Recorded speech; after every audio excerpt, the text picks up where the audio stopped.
Good evening.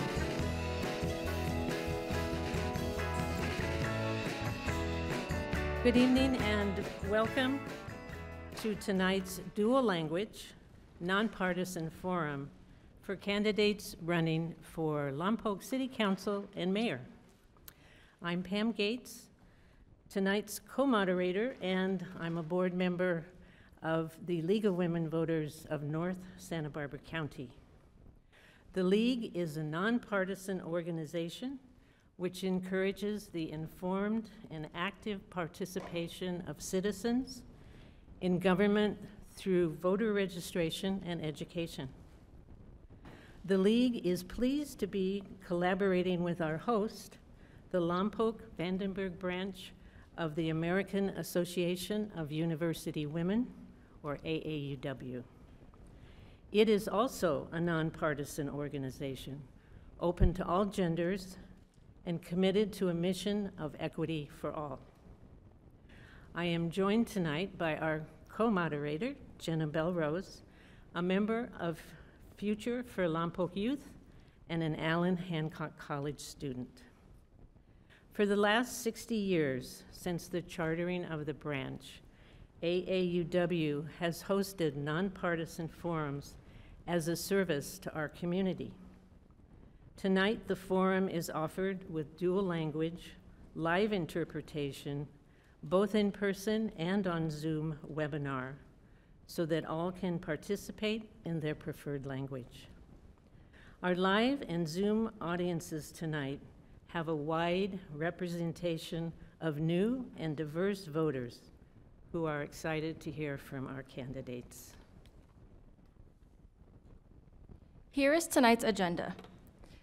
First, we will go over welcome and land acknowledgement, forum protocol and structure, district maps and the candidates, voting, and then a thank you. No unauthorized video recording or photography is permitted. Please silence cell phones and hold applause until the conclusion of the forum. Before we begin tonight, we acknowledge that Lompoc Vandenberg rests on the ancestral land of the Chumash people.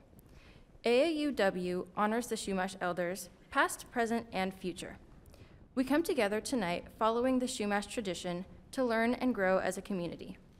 As we begin our forum, we will do our best to speak slowly and clearly to enable accurate interpretation, and will give candidates a signal if you are speaking too quickly. Let's review the forum protocol and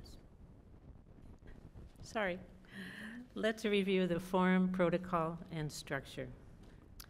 All candidates received invitations with forum rules.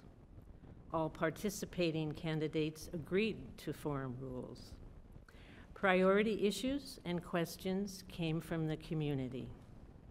Candidates received a potential list of issues which might be discussed at this forum. Candidates did not receive the questions in advance. And again, a reminder, no unauthorized video recording or photography is permitted. Please silence cell phones and hold applause until the conclusion of the forum.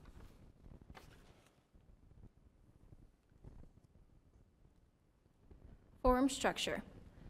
The speaking order will be in ballot order. There will be 30 seconds per candidate for opening statements. All candidates' questions are selected from community input. There are 3 questions per candidate. Question response will be up to 1 minute, and mayoral candidates will have 3 additional questions.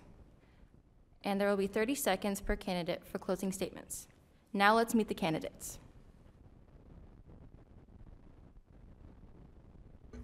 In this election, you will be voting for City Council candidates from District 1 and 4. And all voters in the City of Lompoc, regardless of district, will vote for one candidate for the position of mayor. District 1 City Council candidates, Steve Bridge and Patrick Weimiller. District 1 registered voters select one candidate.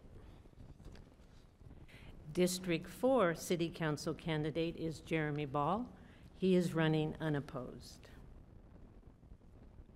We have 3 candidates running for mayor of Lompoc: Janelle Osborne, James Mosby, and Lydia Perez. This is an at-large position. All registered voters in the city of Lompoc select one candidate. Now that we've met the candidates, let's start with the questions. Mr. Bridge, we'll start with you. How will you work with schools and community organizations to improve educational outcomes and create opportunities for youth? Did you want me to start with an introduction? Oh, yes. sorry.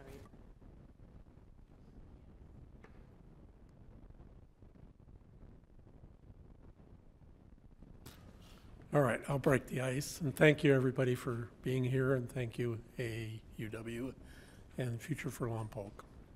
My name's Steve Bridge, as you just heard, and I am running for District 1. I've lived in Lompoc for over 40 years. I'm married to my lovely wife, Gloria. We have 5 kids and 15 or 16 grandkids, many of which live right here in Lompoc. I was born in England, immigrated, and grew up in Grand Rapids, Michigan. And I'm already out of time. So I want to bring common sense, compassion to the governance of the city. And I want to enhance public safety, stabilize utilities, and improve our parks. Thank you. Mr. Weimiller? Thank you for sponsoring this event this evening. I'm Patrick Weimiller. I'm a retired city manager. My career included 4 years as city manager of Lompoc, and I've got a good understanding and operation of the city. Been married to Cindy for 48 years. We have 2 children and 6 grandchildren. We're not trying to catch up to Steve on that point. And would appreciate your vote in the upcoming election. Thank you.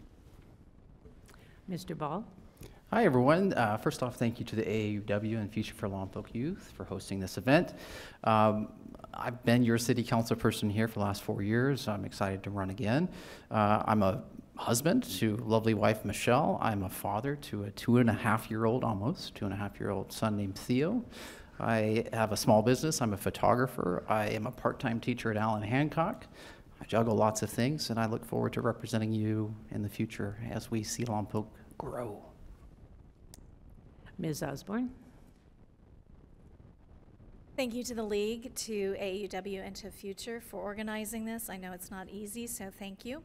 I want to say thank you to my community. You elected me in 2016 to council and as mayor for the following 6 years. It's an honor to serve you. And I chose Lompoc. My husband and I chose Lompoc. I've commuted, done that.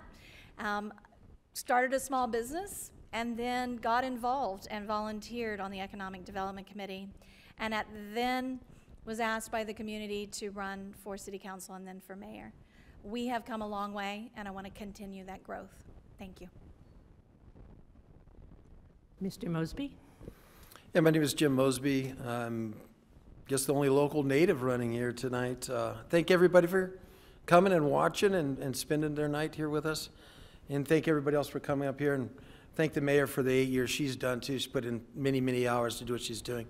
I'm running to reduce crime, end homeless crisis, fix the streets, build more houses, and stop overtaxing and raising those utility rates. For more, go to mosbyformayor2024.com. Ms. Perez?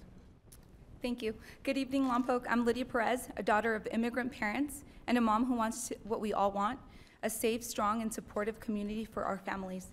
I know what it's like to work hard and to hope for better, for my kids, my neighbors, and for all of you. That's why I'm running for mayor, to bring real change to Lompoc.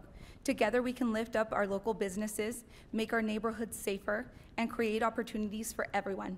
I believe in the city. I believe in us. Let's build a Lompoc we can all be proud of. Hola, soy Lidia Pérez y quiero agradecerles por estar aquí hoy. Soy hija de inmigrantes y con mucha honra les agradezco por estar hoy aquí. Gracias. Now we'll start with questions.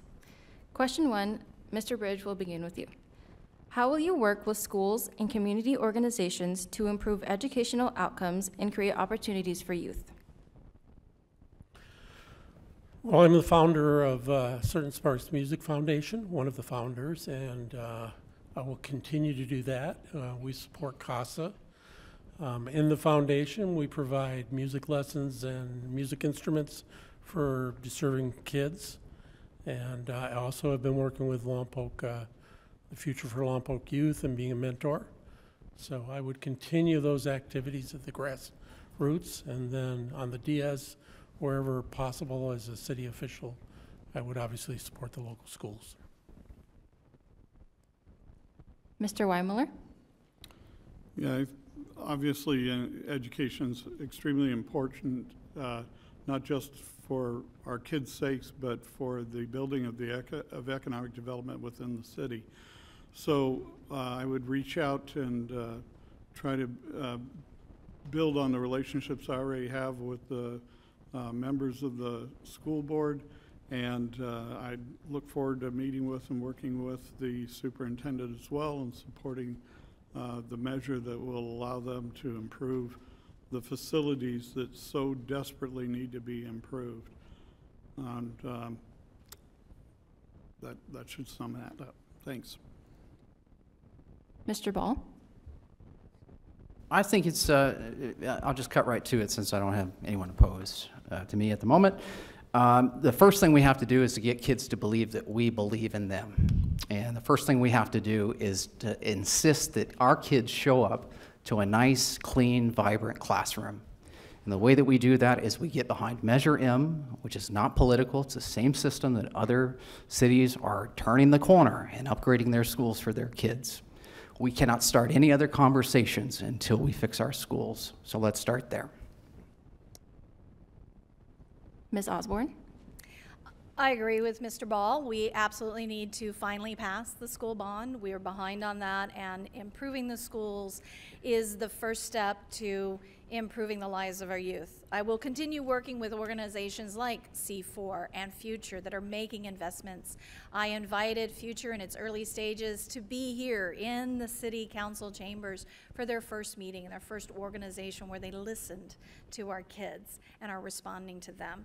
C4 continues to do that. I've met with the prior superintendent.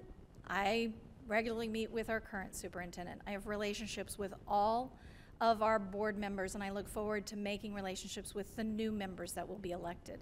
It's such an important thing that we've broken down those silos and now have relationships with the school board as a city, as a mayor, as a council, and as community organizers. So I will continue to do the work we've already begun to do and increase it. Thank you. Mr. Mosby? So it's important to understand that schools have their budget, cities has a budget. So as mayor, what could be done is something I'm going to propose, and that's to bring 3 more police officers to the town. And it'd be the crisis team to help end some of this crime that's going on in this town. I don't know how many people have heard the fentanyl overdoses that are happening on campuses, the shootings, the stabbings that are happening. We need to do our best to reduce the crime in town. And again, with city budget as mayor, I would propose bringing 3 more officers to the town to help with this crisis that's going on. Make the town safe. Ms. Perez? I believe that supporting Measure M is the first start in supporting our youth and really showing them that we care about them. The state of these schools was something that, we shouldn't have allowed to happen to begin with. We should be proactive in the way we manage the city and the way that we manage, our education programs and building partnerships with the school board and making sure that it is a lifelong thing that we're doing and working towards, not just something that we pick and choose to do every so often. We have to be proactive, we have to follow through, and it's something that we have to work at every day. It's not just something that we're going to be doing every now and then. We really have to show up for our youth, make sure that they feel that we support them and that we represent them and that their voice is being heard, because they usually don't have a voice. Thank you. Thank you. Mr. Weimiller, we will begin with you for question number 2. Given current budget constraints, what are your 3 top priorities, and how will you work with staff and other city council members to address them? My top 3 would be improving public safety response times. It's one thing to talk about just strengthening the police and fire, but we really need to improve our response times. Secondly is addressing homelessness in a manner that's compassionate and yet in a firm manner, one that ensures that we have outcomes that are oriented toward ultimately transitioning to normal housing, to normal environments, to helping hopefully with reunification of families. And then thirdly is attracting economic development. There are only 6 out of the 8 cities in Santa Barbara County are on what we call the 101 corridor, and then 2 of them, Lompoc and Guadalupe, are off, and which means we need to be very intentional about our outreach for economic development to attract that. Thank you. Mr. Ball. So I think the first thing I would do, if resources are limited and we have budgetary constraints, is it's important for council to define a vision and to make sure that we prioritize the use of those resources that we have. Public safety, yes, absolutely. We are so far behind in public safety. We're supposed to have about 2 people per 1,000. Our police department's at about half of that. We still have a long way to go to provide public safety. But providing public safety isn't just providing a couple more positions for a couple of years. We need to turn the corner. We need to make sure that our police officers and firefighters have a stable job and actually want to live here and retire here. That's really important. We've got to focus on that. The other thing I'd like to focus on is how do we beef up tourism? I'd rather have out-of-towners coming here, spending their money so that we don't have to keep raising rates and taxes on our local citizens. Thank you. Ms. Osborne. It's always public safety. That is number one. As Mr. Ball mentioned, we are down in our staffing levels for the size of city we are. We are fully staffed, and you've begun to see a reduction in crime, nearly 22% reduction. And so we need to keep investing in that to make sure that we continue being proactive as much as we can. The other item is housing. Often our vision says we want to recruit, we want to retain, we want to improve public safety, but if we don't have the homes for our city staff and our public safety staff to live in, we can't retain and increase those staffings. If we want to address homelessness, we need more housing of all flavors. So again, housing is my second. And the final is economic development. While economic development was dismantled by my predecessor sitting next to me, and that's where I got my start, we've restarted it, and in partnership with the Chamber, we have an Economic Development Committee, and we are moving forward on ideas that were brought forward. And so we need to take the vision that we already have and really move it forward. Mr. Mosby. So again, as I've said earlier, is to bring 3 new police positions in, called the crisis team. That would be my one priority. Second priority would bring back the street crew. Many people don't realize that about 15 to 20 years ago, one of the street crews evaporated. We know what's going on in the streets. Let's fix the streets. Bring back that second street crew. The other thing is to bring a legitimate housing plan forward. The current housing plan, as designed, has taking out the Elks Lodge parking lot and building housing, taking churches away, taking several businesses away, a couple of car washes. It's not a legitimate housing plan. We need to revamp that one and do it right. Ms. Perez. The 3 main objectives that I would have would be first responder support, economic development, and homelessness, affordable housing. It's embarrassing to me how much I've seen and how little support the fire department has. The fact that they're buying second-hand life-saving equipment from other fire departments is just appalling. We should be hiring a grant writer that is searching for all of that money, all of those opportunities that we have, and taking advantage of those things. Economic development, we do have to streamline the processes of business licenses, making sure that there's a dedicated employee taking care of those business licenses and making sure that it is streamlined, it gets high priority so that we have businesses coming into Lompoc. And homelessness, making sure that we are providing them with the mental health support that they need, affordable housing, identifying where we can use mixed-used areas and really take advantage of what we have right now and not do away with ag land. And Mr. Bridge. Well, I'm not going to repeat the obvious top-level answers that you've heard repeatedly from all the people here. because those are obvious: economic development, housing, parks. The real issues that we need to start looking at is the way we budget. We need to set our priorities and have them be more than just a 6-month or 12-month outlook. We need to look out into the future. For example, one thing that no one mentioned is our landfill. We know there's a 10-year life on that thing. That's coming to an end. The housing, we've known the housing problem for a long time. Economic development, we've known that.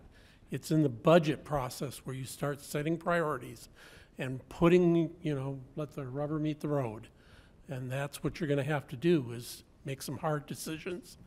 And I'm here to do that. So thank you. Thank you. For question 3, Mr. Ball, we will begin with you. Measure R 2024 is on the ballot and asks Lompoc voters to decide whether to sell the 82-acre parcel of public park land, including Ken Adam Park, to a private entity in order to establish a potential space-themed education center or other educational/recreational uses on the land. This is a 2-part question. Please answer both parts. 1, do you support Measure R 2024? And do you have any personal, business, or professional relationships associated with this measure? Answer to the first question is absolutely yes. I'm in full support of Measure R, and I'll tell you exactly why. I love Lompoc parks. I think it's amazing that we have such great parks, except when you go to some of the parks, you start to realize they're still mediocre. And you've seen for a couple of years, we've made a lot of progress on parks. But we're still spread really thin. We have more acres of parks in our city than most cities our size. And I've been out to Ken Adam Park a couple of times, more than that. And it's desolate, it's empty, it's not maintained. No one's playing on the playground, no one's walking around. So I don't mind if it becomes a different manager of that space, if it can be upgraded. What that can do is benefit us by allowing us to refocus our resources on our other parks. Have you visited the bathrooms at Ryan Park lately? I have. It still needs a lot of help. So I'm in support of it because it's an opportunity. It gives council the flexibility to imagine something that we never imagined before, and it's a great possibility. As far, what was the second part of the question? Can you repeat that for me? I have no money or interest in this project, other than excitement. Do you want me to repeat the question? Sure, Okay. just in case. Do you have any personal, business, or professional relationships associated with this measure? I know some of the people that are involved in the project because we've had a lot of interaction with them as council, but other than that, I don't have any connection. Thank you. Ms. Osborne. Unfortunately, I'd love to support Measure R, but in looking at all of the presentations and the reports, the independent analysis constantly said that it was overachieving and under-delivering, and so I don't support this particular measure. I think if you really want to support STEM education and you want every child to have an advantage, you support Measure M. Every child will have that. If you support Measure R and we sell 82 acres for $1 million to a private entity that will then charge $75 a ticket, there is no way all our children will be able to access that. So I don't support this particular measure, and I don't support giving away our land to a private entity. I do not have any personal or investments related to this project. Mr. Mosby. So I'll answer that one first. I don't have any personal investments or any money involved in this project. So you'll hear politicians talk about economic development. This is economic development. Lompoc. We've got somebody come and want to do something in town, and you want to be attacking it because it's going to be making money? Guess what? That's capitalism. That's what has to happen. You got somebody who's going to bring STEM education, bring jobs, bring tax revenue to the city. Let's see. Mitigate issues of traffic, all mandated as such, at their expense. Oh, that's right. And they're going to rebuild the old park that's falling apart, doesn't meet ADA requirements. Sounds to me like a win-win-win-win, and I do support the project. Ms. Perez. Thank you. Thank you. I don't support the project. It's too risky. I think it was, pushed forward without enough community input. The project has far too many uncertainties. What happens when the property is left half developed? I mean, we don't have a plan B if the first plan doesn't go through. The feasibility survey itself identified this project as a high risk, indicating a potential financial burden and instability for the city. Using an NDA on public measure undermines transparency and accountability. Public measures require open discussions and clarity on details to earn community trust. Also, Vandenberg is planning to open a space museum at the old Marcella Golf location. How does that compete with this project? So no, I don't support it, and I don't have any ties whatsoever with anyone or anything having to do with Measure R. Mr. Bridge. I do support Measure R, and I did work on the project. I helped collect signatures. Some of my family members have got a financial investment in it. And you may wonder why I support it. It's probably not why you think. It's not because it brings hundreds of jobs. It's not because it brings millions of dollars to the city. It's not because it refurbishes our dilapidated and dire need of attention park. It's because it brings stuff for the kids. It brings opportunities for internships. It brings opportunities for STEM education. The school board candidates, every one of them said, we need that. Measure M is not going to bring any new classes. It's going to modify the buildings. We need to look to the future of Lompoc, or we can stay in the past. Thank you. Mr. Weimiller? In its current form, I'm not able to support Measure R, and the big portion of that concerns me was the indemnification problem. In other words, if the project were challenged by someone in a court of law, that the city was going to be on the hook to reimburse any costs of defense on that. Now, I do like the idea of a potential space park of some sort, if you would. I would like that also compared against a sports park. In other words, I think it is important to use the area to give our kids more access and to things like that. The problem is we keep comparing this to doing nothing, and I think we should look at least a couple different projects and see what might bring the best. One exploits one thing. The space launches obviously are a wonderful thing for the city. So is this ideal weather, and having a sports park for the kids would exploit that. Thank you. Is there an opportunity to rebut on any of this? I know you don't want us to, but. No, only to the candidate for the same office, if necessary, and only if the first candidate has mentioned you by name and has also said something specific to your platform.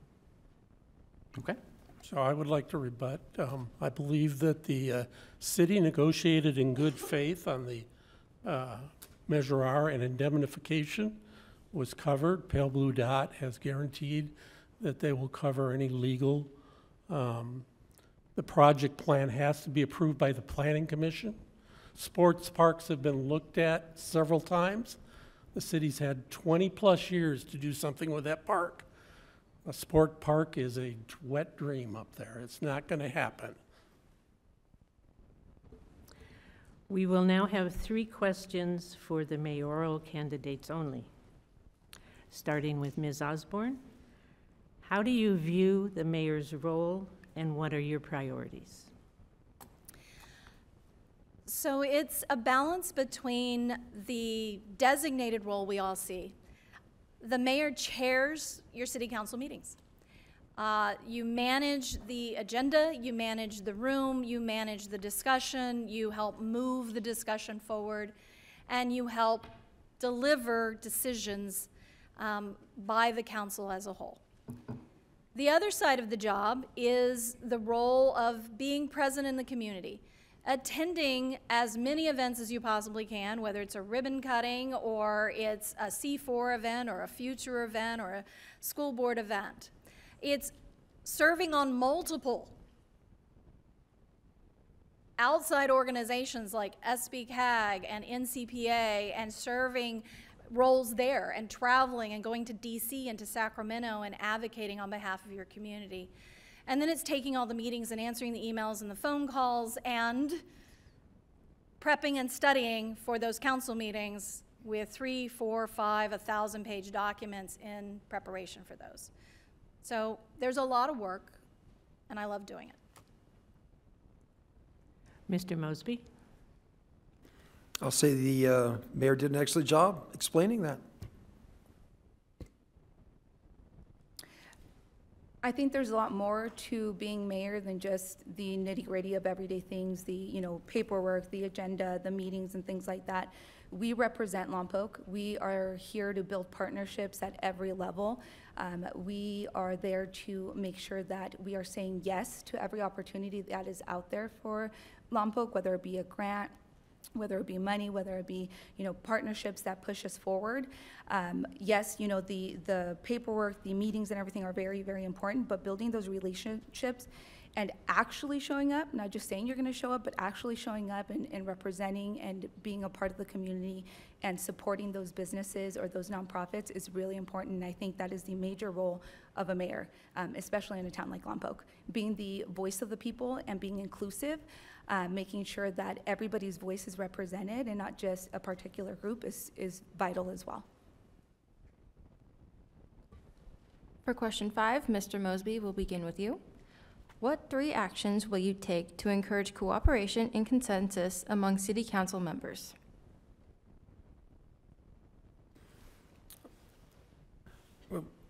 So you have to be careful with the Brown Act. You can't be going out and meeting with the people beforehand. So it is a little complicated on that aspect. But making sure that everybody is heard and respected at the council meetings, very important. It's, again, if you're going to try to get around where you're meeting with that, you end up violating. So you can't really go and have meetings. You cannot have these. You can have it with one other person on an agendized item. But most definitely being respectful at the council meetings and making sure everybody's called properly and treated properly. Ms. Perez? Thank you. I think Mr. Mosby did a really good job explaining that. I also think that making sure that we find common ground in the problems that we're trying to solve and making sure that we all know that we're solving problems and we're not, there serving our own agenda. We're here for the people of Lompoc, and that is our first and foremost job, is making sure that we're making the right decisions for the community and not serving our own interests. Thank you. Ms. Osborne? So when I was elected in 2016, as a council member, I entered a very contentious and disrespectful, arguing council. When I was elected mayor, I still had that council and had another appointed member to it, and things calmed only by that one person.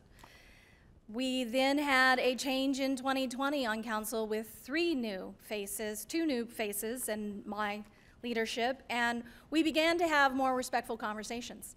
We began to listen to each other. We began to have a floating 4-1, a floating 3-2, and lots of 5-0s. The job as mayor is exactly that, is to make sure that each council member as well as yourself is being heard, that the community members that are participating are being heard, that staff making the presentations as experts are being respected and heard. And then working towards consensus. Part of being heard is to not only just be heard, but then say, I hear what you're saying, let's bring your idea in, let's incorporate this, and work forward as best for all. So I'll continue doing what I'm currently doing. Ms. Perez, we will begin with you for the final question to the mayors. What skills and experiences do you have that you believe would be most beneficial to you as mayor? Absolutely. So I have over 18 years of experience in property management. I do lease negotiations. I brand a team of over 200. I am available and ready to lead. I create relationships. I am out there, making sure that we are taking advantage of any programs that are out there for the businesses that I work for.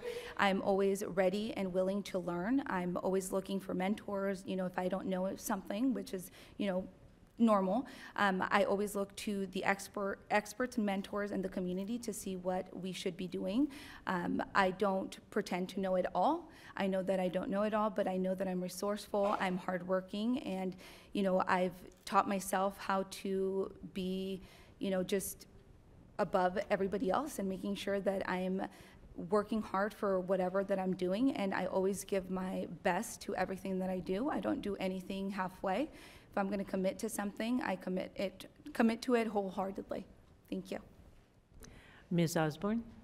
So leading a community as complex as Lompoc really takes a lot of experience and a deep understanding of the community. In my time before I got elected, I was a commuter. I understand the commuting population. I've been a small business owner, so I understand the business community. I'm a transplant who's moved here from another state, so I understand many of our military and out-of-state community members that we see choose to stay in Lompoc.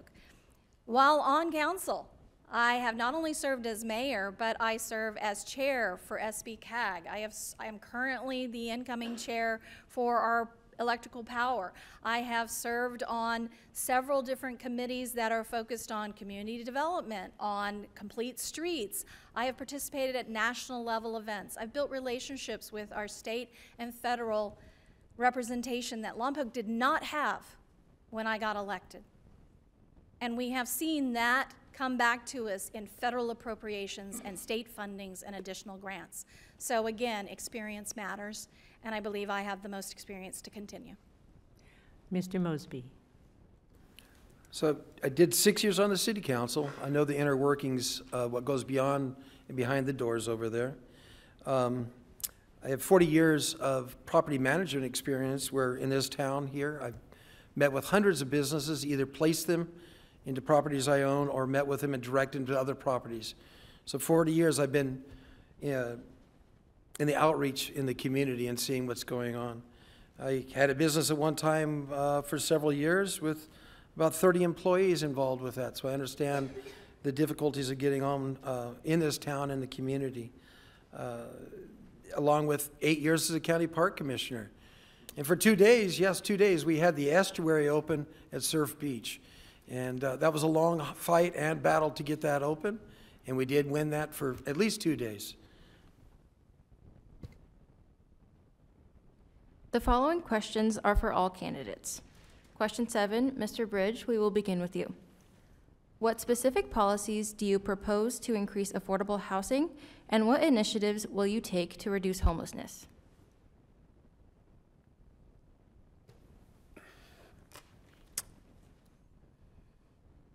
Well, to reduce homelessness, I'm working on a subcommittee right now, a grassroots committee, to create a transition center so that when we push people out of the riverbed, they have a place to go and help them get jobs and, of course, being productive members of society. As far as affordable housing, I have long been a proponent for developers to use the affordable housing clause that's in our code. This existing city council has repeatedly allowed developers to take cash and pay out. That creates pockets of poverty and elite gated communities. So I would probably immediately try to get that policy reversed and not use what's called in lieu of payments, which would allow mixed communities. It would bring in 20% affordable housing. Mr. Weimiller? In terms of homelessness, I sit on the board of directors for both Good Samaritan Shelter, which seeks to house and transition the homeless, and I sit on the board of directors of my commission, which addresses all the other needs of the homeless population, again, in a manner that is compassionate and yet firm, directing them toward recovery. And I would continue carrying that on in this position. In terms of housing, as important as affordable housing is, market rate housing is actually our bigger need here in Lompoc. If we're going to attract the economic development that we're looking for, if we're going to have the jobs we're looking for, we need to have a place that attracts people at that level of housing. And so expanding our market rate housing is really where our attention needs to be. Thank you. Mr. Ball. So I'll take the homeless one first. I think we just need to understand how it works. We alone as a city cannot solve homelessness. We just can't. The resources for doing the job comes from the state and it funnels through the county. If we are a silo, if we're on an island to ourselves and we're not communicating, we're not partnering, we're not collaborating, we're not maybe compromising a tiny bit on some things to get stuff done, then we're missing the boat. So we have to collaborate with the county a lot more and stick to a plan and then analyze it and see if we're actually making some good results for our community. I think that's important. For affordable housing, I'll be honest, I'm a renter. I rent here. We need to understand that the majority of people in Lompoc cannot buy a $600,000 house. We need to embrace the fact that upward mobility is important. We need to look at affordable options for home ownership in the middle and lower income bracket. Why? It creates generational wealth. It's a game changer. It builds pride in our community. We really need to focus on that. Ms. Osborne. So I too will address the housing first, because in all the work that I have done as vice chair of the electeds forums on homelessness, for the work and time I've put in on point and time counts, the early meetings that I had as part of the first cleanup we did in the riverbed, and meeting all of the nonprofits and all of the individuals working to address homelessness in our community, we've long identified that a day shelter is vitally important to part of addressing the issue. So I've supported that and look and hope to find a way to make sure that happens in our community. But when you look at it, 50% of our community is renters. 50% of our community owns homes. And those that own homes are really the ones going to continue to own them, because they're not going to let go of them. So we really need to build more housing, and it needs to be workforce housing, because if it isn't workforce housing, then we aren't going to attract the companies and the businesses who will then pay a living wage to provide those jobs for the homeless so they can afford the rent or a house. So ultimately, it really is investing in housing to help us address the homeless issue. Mr. Mosby. So first, let me thank the workers at AmeriCorps, CityNet, Good Sam, County Mental Health, Transitions Mental Health. I'm sure I missed a few of them. But every Monday on one of my properties, we do a little baby triage facility where we meet and greet with a number of the homeless people and connect dots with them. And they need to just do more of the same and keep pushing harder with that, as well as the 3-member crisis team that I would like to bring into the police department as well. But getting back to housing, one of the biggest problems with our housing is that for the 3rd time, a housing plan has been submitted to the state and has failed. This was to come up with a plan to build 2,400 housing units in town. Half the houses that they submitted, they couldn't be built. You're not going to tear out the Elks Lodge parking lot and build housing.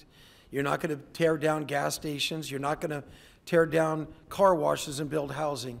This is not going to happen. So you submitted a failed plan again. And to get housing that's affordable for the people, you must increase the housing stock. And this plan needs to be redone again. Ms. Perez. I think homelessness and affordable housing come hand in hand. We really need to invest in transitional housing and wraparound services, including job training, mental health support, and substance abuse treatment to provide a pathway out of homelessness, not just say, hey, here's the house, but do what you want to do with it, right? We need to make sure that we're following through and making sure that they have the services that they need to really succeed and transition out of homelessness and stay housed. The other thing that I think with affordable housing is we really need to promote mixed use permits, making sure that the workforce housing developments are available and provided to the area. We really need to advocate for first-time home buyers and programs like help with down payments and things like that, making sure that we are making it easier for our residents to purchase or to live in town. We really have to put a focus on that and make that a priority. We can't just sit around and pretend that it's not happening, because it is. Thank you. May I have a rebuttal on that? Yes. Thank you. 30 seconds. All right. We do have inclusionary housing, which does allow you to not build the low income, but we take that fund and we put it into our home buyers, first-time home buyers assistance program. That home buyers assistance program can help you purchase a home if you meet within the 120% of median income. You can get a loan of over $197,000 at a 3% fixed rate for 30 years, and you don't have to pay that back until you either sell that home or you transfer it, or the 30 years are up and you're forgiven. So again, we have those programs. We are doing it. We need to do more. Next question, Mr. Weimiller, we will begin with you. If elected, would you support increasing mental health services in Lompoc for those most in need? I'm always in support of increasing mental health services. It's a matter, the difficult thing is how we do that. And looking at where the responsibility is, the county has a firm responsibility in terms of addressing mental health. We pay, those of us that are paying property tax, and whether you own or rent, you're paying property tax. A majority of that's going to the county, and a good portion of that is for them to invest in and help address the mental health issues that are in the community. I think we need to hold their feet to the fire as best we can. We're not in a real good position to be able to do that, but that's all the more reason why we need to be intentional about demanding that our tax dollars go to the purpose that it's meant to go to. Thank you. Mr. Ball. So I don't know if this will be the right answer. I'll take a stab at this. I think part of the issue here is Lompoc needs to admit that we have a problem. And part of that problem is not continuing to say that anyone that deals with mental health issues or substance abuse must be from out of town. We need to know that we've got a lot of issues here. A lot of families are dealing with these issues right here. So again, I believe fully that we have to go where the resources are. And we've had a habit in the past of blaming the county for not doing enough. And they're strapped on some resources too. We definitely need to partner, we need to beg, we need to plead, but they have the resources. And we have to create an environment here in our city where we roll up our sleeves and want to be seen as partners and not just write about something standing on a hill by ourselves. Ms. Osborne. So as my counterparts here have said, the county receives all of the money for mental health. We don't, as a city, have a mental health department, so we can't directly address it. The county gets over $50 million for mental health, public health, housing, support, treatment. They have divisions dedicated to that. They have staff dedicated to do that. They have approved a co-response team for Mid-County to help with our police and fire or anyone else that is dealing with a mental health issue, and they have yet to staff that. So again, we absolutely need the help. We absolutely need the services. We have lots of nonprofits delivering these services. We have lots of organizations delivering it, but those that are receiving the most money are not delivering the services in our community at the time we need them. So my officers may be meeting someone who's experiencing a mental health break. We'll go to the hospital with them and wait for 5 hours for someone to show up from the county, and by that time the episode's over. So again, happy to partner, need you to be present. Mr. Mosby. So putting in the budget, the crisis team I'm talking about that would go through the police department would also be trained in the mental health component. As others have said, the county does receive the funding to do mental health. The county is here doing mental health, but we must demand more from them and to work even closer with our police department so that when there is a position like that, they can get the services as needed. I once worked with a lady to try to get her house and off the street. It took 14 days to get her off the street through mental health issues. She had a broken hip, couldn't feed herself, but their connection of whether to get her off the street was whether she could feed or not feed herself in order to get her off the street. But it took 14 days to get this lady off the street, and we must expedite the issue and not allow to what's happening, especially down in the riverbed and the crisis that's happening down there. Ms. Perez? We have to acknowledge, again, everybody has, that the county typically oversees mental health services, but we do have to commit ourselves to building a stronger relationship with the county officials to make sure that we improve access and coordination of mental health services for Lompoc residents.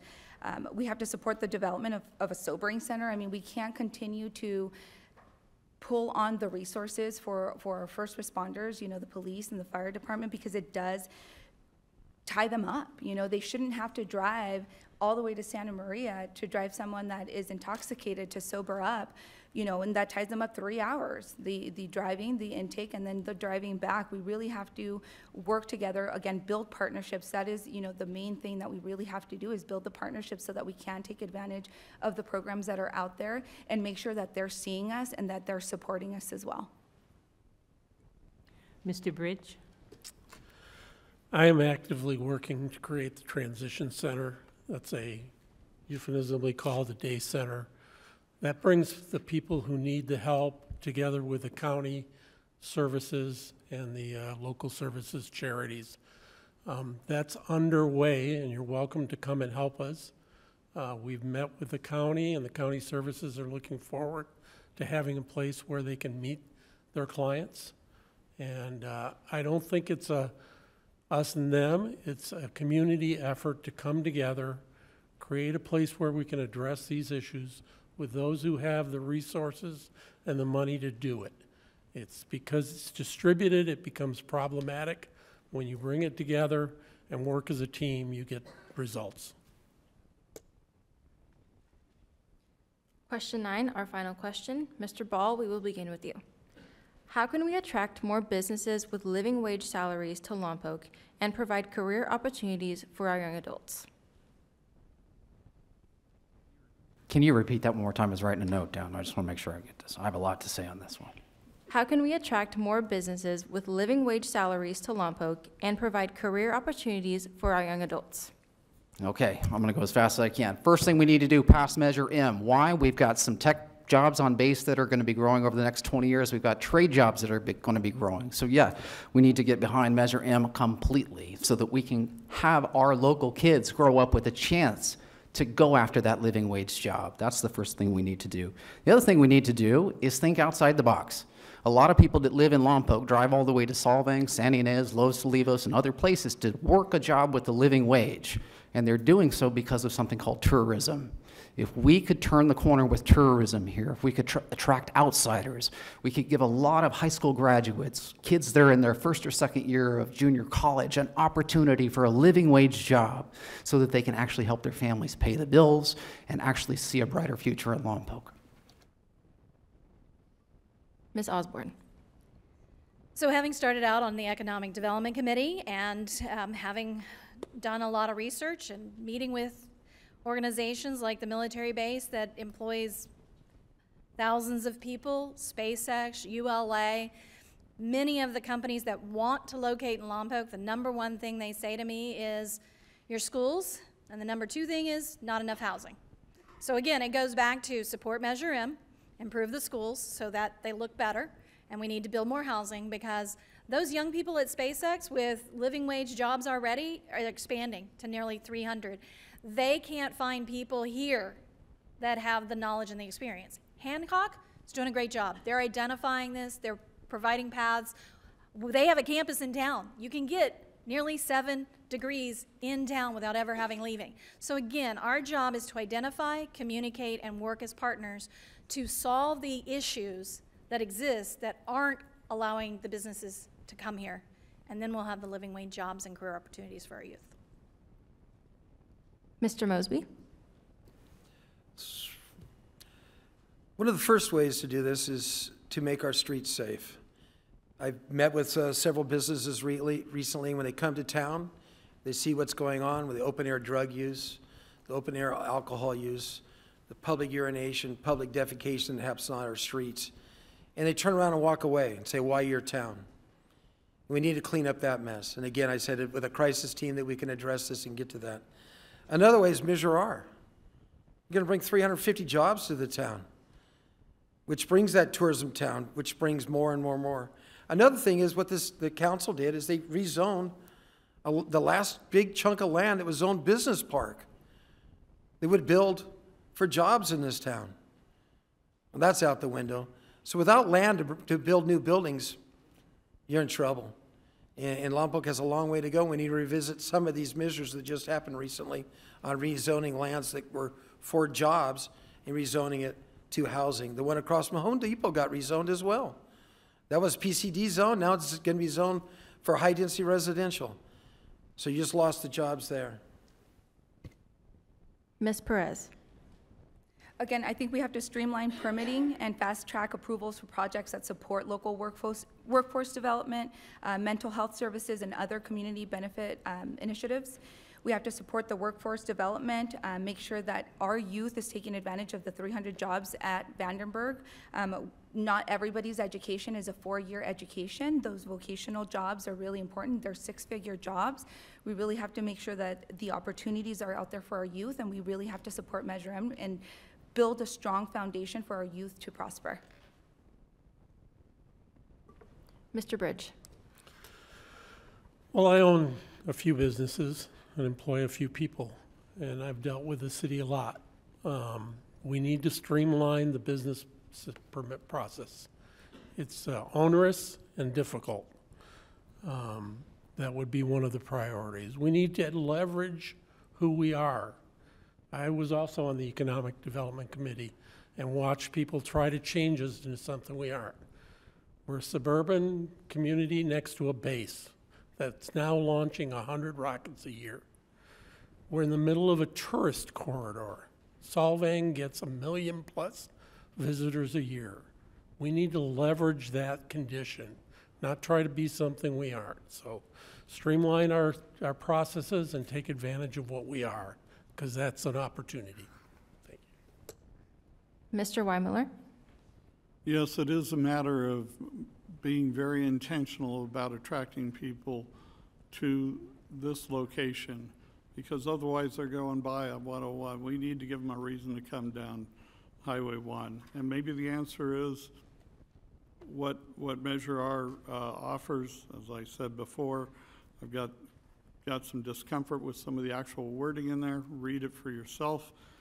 And the better we can do with our educational system and transitioning them to a lifetime of learning, that's strengthening not just our school system, but definitely our libraries and propping them up so that we've got this lifetime of learning available to us. And ultimately, we invest in that, and that's got a return on investment in the future that we'll look forward to. Thank you. Thank you all. Each candidate will now have 30 seconds for a closing statement. And Mr. Bridge, we will begin with you. I want to thank you all for the opportunity to share my vision of Lompoc.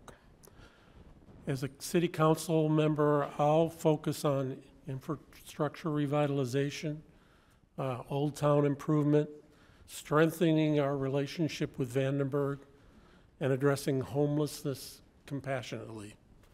I'll work tirelessly for economic development because we need that. I have over 40 years in Lompoc. I'm experienced with the aerospace industry, spent 20 years in that. I have several businesses, I understand that. I bring a unique challenge or perspective to our businesses. So I want to create a thriving Lompoc, have common sense. Thank you, Mr. Bridge. Your time is up. And let's build a brighter future. Thank you. Mr. Weimiller. Thank you. I just urge you to join with other people in casting your vote, and I ask you to join with the people that have provided me support and endorsement, including from the public safety standpoint. That's the Lompoc Police Officers Association, the Lompoc Firefighters Association, Sheriff Bill Brown, retired Police Chief Pat Walsh, retired Police Chief Joe Mariani, and retired Fire Chief Kurt Latipow, and many others. This is because I've worked with them and got a proven track record of being able to help make a safer community. Thank you. Mr. Thank Ball? you. It's been a pleasure serving you all in District 4 as a city council person. I've learned a lot. I think we've made a lot of progress, but we still have a tremendous amount of work to do. I just want to go back to something that I've kept as something that's important to me, and that's going to be my commitment to you moving forward. It's that no matter whether we agree on 100%, that's not the point. There's a lot of controversies, there's a lot of things, there's a lot of moving pieces, but if we can find 80% of things that we disagree with, we should still keep talking. My goal is to always find that 20% where we can be neighbors and figure out solutions that work for all of us. Thank you. Ms. Osborne? So many of you know me, I don't often read, but given the time limit, I'm going to read my closing speech. Lompoc is not just where we live, it's home. Every decision I've made as your mayor has been deeply personal, rooted in my love for this community and my desire to build a community we're all proud of. One where families feel safe, businesses succeed, and future generations have a strong foundation to build upon. A vote for me is a vote for a safer, stronger Lompoc. We've accomplished a lot together, but there's still work to be done. I'm ready to keep fighting for our city's future, and I ask for your vote to continue the work. Thank you. Mr. Mosby? In this past year, you've seen your electric rates being raised 55%, your trash rates 60%. A vote for me is to stop overtaxing your utilities and get these utility rates under control. I will tirelessly to build more houses, fix the streets, end this homeless crisis, not talk about it, but end it, and let's reduce the crime.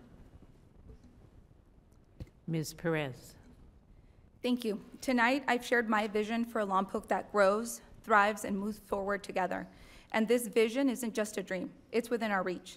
As a mother and daughter of immigrants, I understand the challenges our families face. I see a Lompoc where every voice matters, where we lift up our most vulnerable, and where we invest in a united future for all.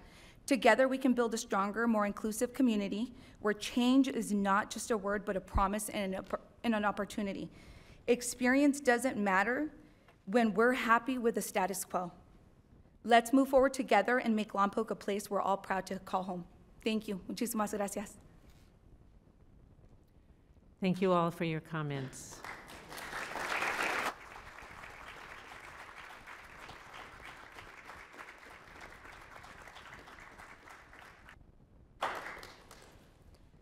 Now that we've heard from the candidates, let's review how to vote. First, register. You can register by visiting vote411.org or online by Monday, October 21st at registertovote.ca.gov. Next, how to vote. All registered voters will receive a ballot in the mail on Monday, 10/7, and voters can sign up for Track My Ballot at http://where'smyballot.sos.ca.gov. And you have two voting options. You can either vote at home or vote in person. Here's how to vote at home. First, complete your ballot, sign and date the envelope, which is already stamped, and return your ballot either by mail, early or before November 5th at any U.S. Post Office, or by drop box at a Santa Barbara County election secure box before November 5th. These are located at City Hall, 100 Civic Center, Lompoc Public Library, 501 East North Avenue, Santa Barbara County Department of Social Services, 1100 West Laurel Avenue, or Vandenberg Village Library, 3755 Constellation Road, or drop it off at any polling place. And you can vote in person. And again, Election Day is Tuesday, November 5th. The polls will be open from 7 a.m. to 8 p.m., and your polling place will be listed on your ballot. Many thanks to the Fund for Santa Barbara, our collaborators, the League of Women Voters, Northern Santa Barbara County, Future for Lompoc Youth, City of Lompoc Venue, co-moderators Pam Gates and myself, candidates Steve Bridge, Patrick Weimler, Jeremy Ball, Janelle Osborne, Jim Mosby, and Lydia Perez, TAP TV and KPEG Radio, Bill Smith and Alex Amiot, timekeepers Wynn Clevenger and Alice Down, the Forum Planning Team, and the Forum Technical Team. Most of all, we thank you for attending tonight's forum, and remember, our voice is our vote. Let's vote.